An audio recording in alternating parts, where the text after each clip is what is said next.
When we look at Olympic sport at the highest level, there are clearly some athletes who always seem to get it right. For example, Usain Bolt, Olympic 100 meter, 200 meter champion, twice over in the 2008 Beijing Olympics and in the London Olympics. Michael Phelps, the most bemedaled Olympian of all time. These are athletes who clearly get it right, both psychologically and physiologically all of the time. It's also interesting to note that they have contrasting approaches. Usain Bolt, with all his comedy antics prior to his event when he's on the start line.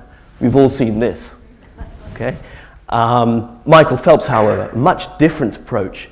He sits down, he's listening to music, he has a much more cerebral, contemplative approach towards his event.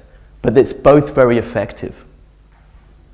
Sports psychology may play a part in their preparation for their events, and may be a reason why they're successful. What happens when things go wrong? Here's another example. In the 2012 Olympics in London, in the soccer final, there were two finalists, Brazil and Mexico. Brazil were the undoubted favorites. They were expected to win. They were the reigning Olympic champions. They were extremely skilled. On paper, they were the best team. Mexico had made it to the final playing well, but they were unfancied. In the final, Mexico went at Brazil in an incredible display of attacking football. It was incredibly impressive to watch. And if you watch the Brazil players, their heads dropped. They seemed slightly defeated. They couldn't understand why they weren't performing as well as they were. Perhaps they were complacent. Perhaps they had expected too much. Perhaps they were overconfident. The Mexicans had nothing to lose. They attacked with fervor, and they won the Olympic title. They were the Olympic champions over the fancied favorites. Perhaps sports psychology can explain why fancied champions may be overconfident and may fail when they're expected to win. And perhaps why underdogs take on the best and win despite all the odds. Take another example. James Magnussen, a man with seemingly unshakable self-confidence. He said he was going to win the 100 meters sprint final in the pool at the London Olympics. He was extremely confident. But in that race, he was out-touched on the line by Nathan Adrian by 1/100th of a second. And that was devastating for him. You could see his body language after. He was destroyed. Perhaps he was overconfident. Perhaps, though, his confidence in the events leading up to the actual final, perhaps his confidence belied an underlying low confidence. Perhaps he wasn't very confident inside when he should have been supremely confident of his abilities because he was the world leader in the event. So perhaps psychology may have played a part, but in particular, it may help when overcoming such a devastating defeat for the next event. Another very good example, Rory McIlroy in the 2011 Augusta Masters. He was expected to win. He was amongst the favorites, certainly. And he's an extremely talented golfer. In fact, he's the one player that all of the people on the tour, all of the golfers on the tour, the PGA Tour, fear the most. And yet, on the day when he was leading, on the final day of the event, he was leading by 4 shots. He had played superbly on the previous 3 days. He experienced a catastrophic drop in his performance. He shot a round of 80, and this is something that professional golfers can do in their sleep, certainly very easily, because they frequently shoot rounds of 70 or below, and that's a good shot. So 80 was a catastrophic failure, and he ended up tying for 15th place. So you'd think that sort of devastating performance may have impacted on his mind. However, only 8 weeks later, he won the US Open, and there was no sign of the lack of confidence and the fact that the pressure had got to him that was displayed when he was in Augusta. So it seemed that he picked up the pieces. And what is it that made him do so? Sports psychology may indeed have the answers. So elite athletes, coaches, and the people who surround athletes know very well the importance of sports psychology, and they're beginning to embrace it. Sports psychologists are often included in the teams that surround athletes nowadays.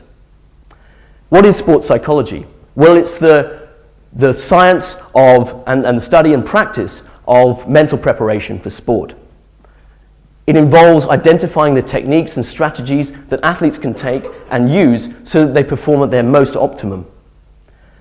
It also helps athletes deal with setbacks and help them to come back from devastating defeats, such as those by James Magnussen or Rory McIlroy. So we'll just begin to unpack some of these strategies that sports psychologists talk about. So looking inside the mind of a winner, what factors are linked to success in sport? Well, clearly an athlete has to be motivated.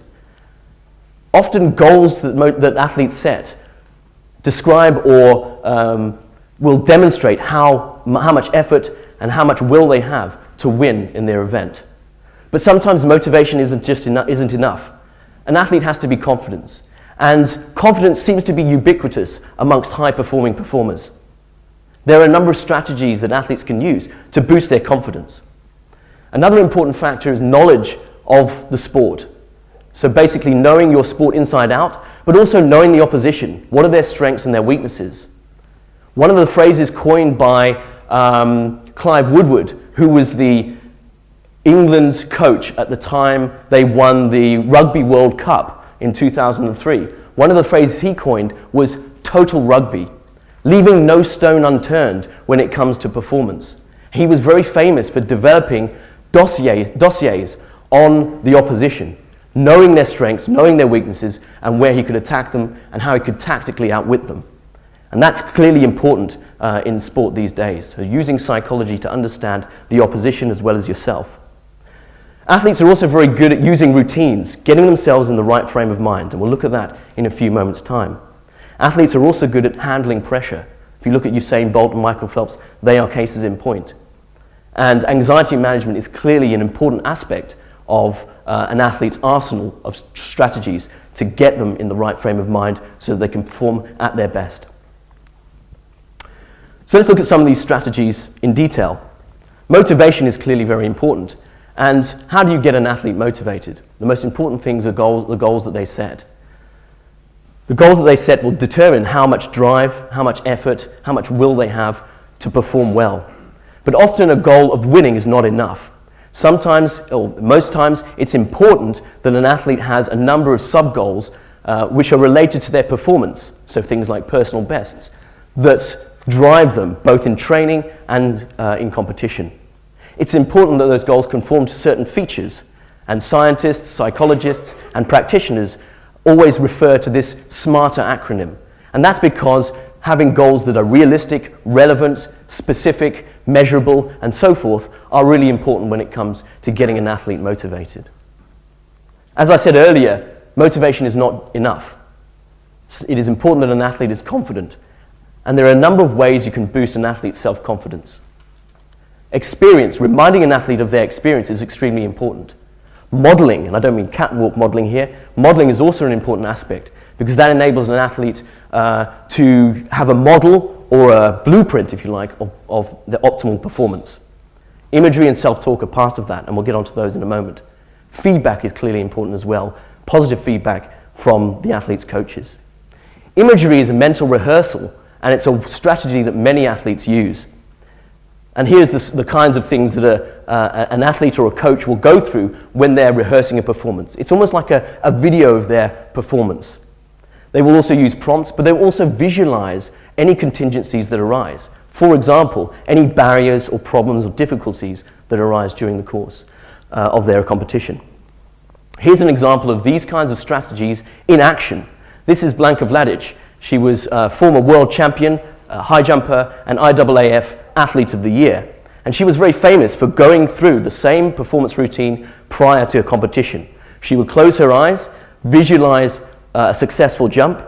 She would clap her hands rhythmically and use the audience, get the audience on board, and that would both boost her motivation and her confidence. And then she would practice some moves shortly before executing her jump.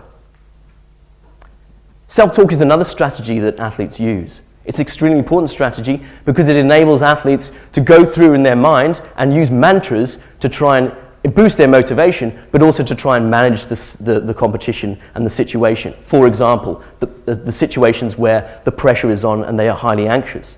So self-talk might have motivational components, But it also might help athletes focus on the important things that are relevant to performance, so-called cues, and it also might have a calming effect, things like breathe and relax. Anxiety management is an important aspect of sports performance. Clearly, at the Olympic Games, at World Championships, at the highest level, athletes are going to be under pressure, and they need to be able to cope with that pressure. Sometimes being too anxious can actually undermine an athlete's performance. It can be suboptimal.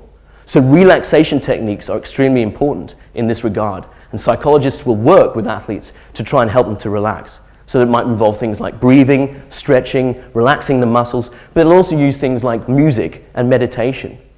Michael Phelps is a good example. He listens to music right up to the few minutes before his event, and that music will get him to the right frame of mind for that event. It'll help him to relax, but it'll also motivate him. Here's a good example of somebody using those techniques to the greatest extent. This is Yelena Isinbayeva, double Olympic champion at the pole vault and also the world record holder. This is her at the 2012 Olympics. She's clearly very relaxed. She lies back, she covers herself in her clothes. This has the effect of shutting out any distractions, but it also has the effect of relaxing her and relieving the pressure. So, in terms of the mind of a winner, from a sports psychology perspective, an athlete has to be motivated, confident in their abilities, manage pressure extremely well, and use these well-drilled techniques like imagery, self-talk, and relaxation. Thank you.